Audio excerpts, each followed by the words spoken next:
Bonjour Simon, bonjour Yves Pesco. Bonjour Laurence. L'édito du jour aujourd'hui avec vous. Eh ben oui, Et de quoi j'espère bien. va-t-on parler? Eh bien, on va peut-être parler du gouvernement de coalition allemand. Eh oui Laurence, vous savez, c'était un ouf de soulagement. Depuis des mois, tous les regards étaient tournés vers Berlin dans l'attente de la formation d'un nouveau gouvernement suite aux élections de septembre 2017.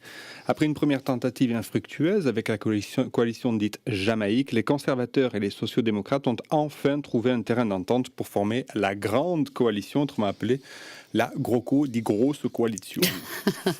Et avec cette nouvelle coalition, c'est la relance du chantier européen qui pointe à l'horizon. Oui, Laurence, enfin, pas dans tous les domaines. Je ne suis pas sûr qu'on puisse parler de relance européenne au sujet de la politique migratoire. Les passages de l'accord de coalition consacré à l'asile et l'immigration indiquent plutôt que les Allemands vont assumer, voire appuyer une continuité plutôt qu'une relance. À mon avis, plusieurs éléments indiquent que la ligne de fermeture définie par les chefs d'État et de gouvernement européens ces derniers mois va se poursuivre et que l'Allemagne sera un acteur central. C'est-à-dire, peut-on expliquer un peu plus? Eh bien, tout d'abord, il faut souligner le virage à 180 degrés pris par l'actuelle coalition. L'accord conclu entre les conservateurs et les sociodémocrates lors de la précédente coalition formée en 2013 voyait l'immigration comme une opportunité. 4 ans et une crise migratoire plus tard, les mêmes formations politiques se sont entendues pour que l'immigration soit non seulement gérée, mais aussi et surtout limitée.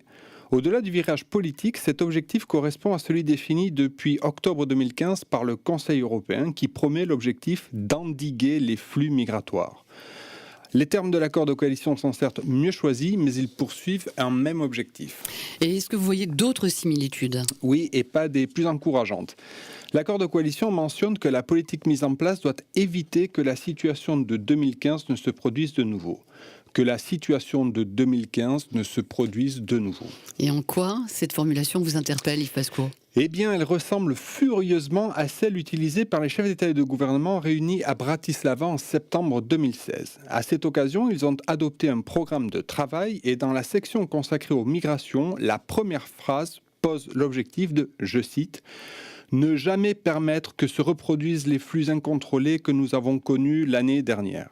S'il y a un parallélisme dans la formulation, je crains aussi qu'il y ait un parallélisme entre la politique allemande et celle engagée à Bratislava.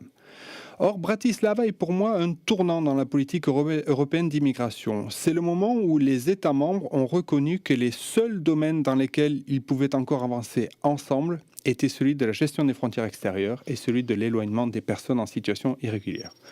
En somme, Bratislava, c'est la victoire des moins-disants, c'est la victoire du groupe de Visegrad. Et donc de Viktor Orban. Viktor Orban, justement, qui a les faveurs de Horst Seehofer, le nouveau ministre de l'Intérieur allemand.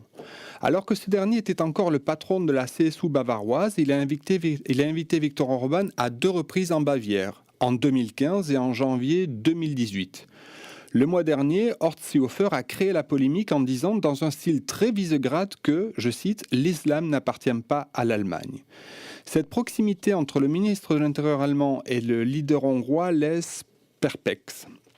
Entre un programme de coalition plus restrictif et un ministre de l'Intérieur enclin à écouter ses voisins de l'Est, on peut penser, chère Laurence, que le nouveau gouvernement allemand ne va pas s'opposer à la politique de fermeture prônée depuis de nombreux mois par le Conseil européen. Merci beaucoup Yves Pesco, on vous retrouve la semaine prochaine.